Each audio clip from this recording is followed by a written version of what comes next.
Assalamualaikum anak-anak. Kembali lagi dengan Ibu Adinda. Apa kabarnya hari ini? Semoga sehat selalu ya. Ya, apakah sudah siap untuk mengikuti pembelajaran hari ini? Ibu minta kalian semua menyiapkan buku, pensil atau penanya ya, agar bila ada yang penting tolong dicatat ya. Untuk link kehadiran sudah Ibu kirimkan di grup ya. Meskipun pembelajarannya di rumah, kita harus tetap semangat ya. Dan jangan lupa patuhi protokol kesehatan ya. Oke? Selanjutnya, kita akan memulai kegiatan pembelajaran. Sebelum itu, kita berdoa terlebih dahulu ya. Berdoa dimulai. Amin. Semoga ilmu yang kita dapatkan dapat bermanfaat ya. Selanjutnya, agar kita lebih semangat dan lebih fokus ya, Ibu akan mengajak untuk senam otak. Nah, Ibu akan mencontohkan gerakannya terlebih dahulu ya, seperti ini. Nah, menembak angka 2, menembak dua jari. Ya, bisa? Tolong ikuti ya. Bisa? Nah, manfaat dari senam otak itu sangat banyak.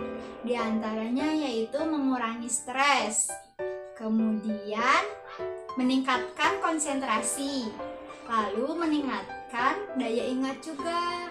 Nah, jadi sangat bagus ya. Oke, bagus.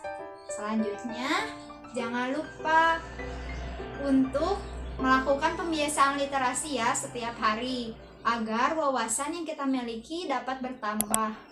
Oke. Hari ini kita akan mempelajari tema 7, yaitu perkembangan teknologi. Subtema 3, perkembangan teknologi komunikasi dan pembelajaran kedua. Ya. Nah, apakah ada yang masih ingat minggu lalu kita belajar tentang apa ya?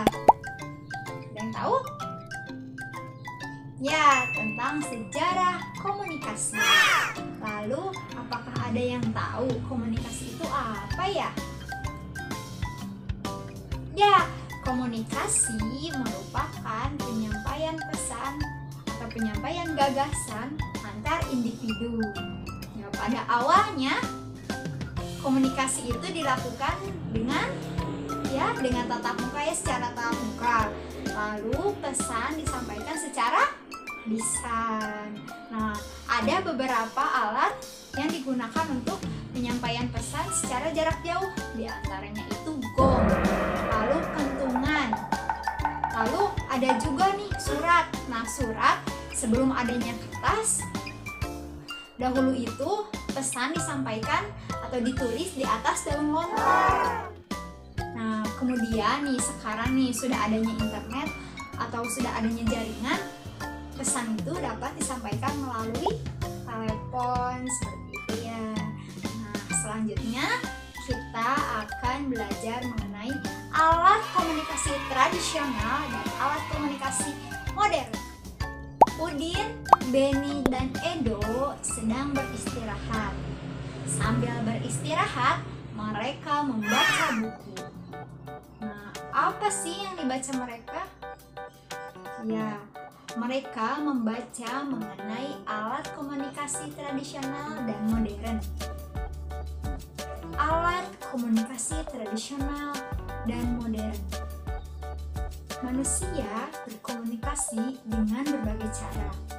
Perkembangan teknologi komunikasi telah menghasilkan berbagai jenis alat komunikasi.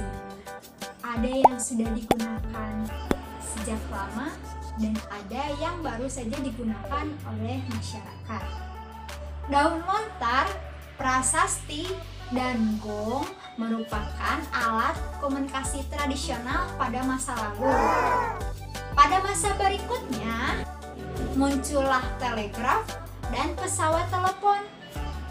Dengan adanya teknologi, telepon berkembang menjadi telepon genggam atau bisa kita sebut sebagai ponsel. Ponsel merupakan alat komunikasi modern yang terus mengalami pembaruan. Dari penjelasan Ibu barusan, Ibu ingin kalian mengelompokkan alat komunikasi tradisional dan alat komunikasi modern. Kemudian catat di dalam LKPD yang sudah Ibu kirimkan ya di grup. Ya, silahkan dikerjakan. Setelah membaca buku, Udin, Beni, dan Edo melakukan diskusi. Mereka berdiskusi mengenai alat komunikasi tradisional dan alat komunikasi modern. Diskusi merupakan salah satu kegiatan komunikasi. Ketika berdiskusi, Beni memberikan pendapatnya dengan santun. Kemudian Edo meresponnya dengan penuh semangat. Lalu Udin menjadi pendengar yang baik dan sesekali memberikan pendapatnya. Gaya mereka bertiga berbeda-beda. Namun demikian, mereka tetap berdiskusi dengan baik. Hal tersebut dikarenakan setiap orang memiliki sifat yang berbeda-beda. Setiap orang memiliki sifat yang berbeda-beda.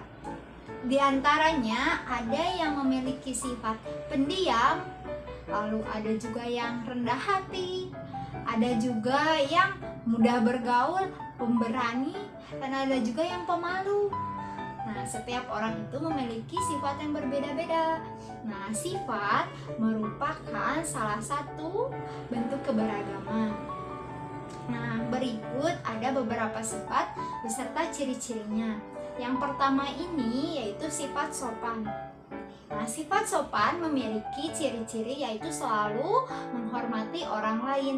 Nah, yang kedua ini ada sifat sombong. Nah, sifat sombong ini ia selalu merasa bahwa dirinya lebih baik dari orang lain. Lalu yang ketiga ini ada sifat keras kepala. Nah, ia ciri-cirinya yaitu selalu tidak mau mendengarkan pendapat orang lain.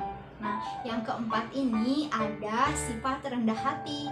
Nah, rendah hati ini ciri-cirinya yaitu ia selalu menghargai orang lain. Nah, yang terakhir ini ada sifat humoris. Sifat humoris ciri-cirinya yaitu selalu membuat suasana menjadi riang dan penuh tawa. Nah, itu 5 sifat beserta ciri-cirinya. Jadi, apakah sifat dapat berpengaruh terhadap komunikasi? Tentunya dapat ya. Nah, selanjutnya Ibu ingin meminta kalian untuk mengamati 5 orang teman kalian. Kemudian catat namanya, catat sifatnya, dan catat kebiasaannya di dalam LKPD ya. Mungkin pembelajaran kita cukup sampai di sini. Bila ada yang ingin ditanyakan, tanyakan lewat grup saja ya. Nah, mari kita simpulkan kegiatan kita hari ini bersama-sama. Jadi kesimpulannya, hari ini kita telah mempelajari alat komunikasi tradisional dan alat komunikasi modern. Nah, alat komunikasi tradisional itu terdiri dari daun lontar, gong, prasasti, dan lonceng. Kemudian alat komunikasi modern diantaranya yaitu ada telepon yang terus berkembang menjadi ponsel ya. Nah, selanjutnya kita juga mempelajari mengenai sifat-sifat orang ya, 5 sifat. Nah, ada sifat sopan, sombong, lalu ada sifat keras kepala, sifat rendah hati, dan sifat humoris. Bagaimana anak-anak pada proses pembelajaran kita kali ini? Apakah kalian paham apa yang sudah kalian pelajari? Kemudian, bagian mana yang kalian sukai? Serta, apakah ada materi yang ingin kalian pelajari lebih lanjut? Nah, untuk memahami lebih lanjut, Ibu akan memberikan kalian tugas. Ya, tolong dicatat ya. Nah, yang pertama ini tugasnya tolong cari alat komunikasi tradisional dan modern yang belum disebutkan pada pembelajaran kita kali ini. Nah, yang kedua, cari juga sifat-sifat individu yang belum disebutkan pada proses pembelajaran kita kali ini. Nah, dicatat di buku tugas ya. Untuk soal evaluasi sudah Ibu kirimkan di grup ya. Ya, sebelum kita akhiri, mari kita berdoa terlebih dahulu. Berdoa dimulai.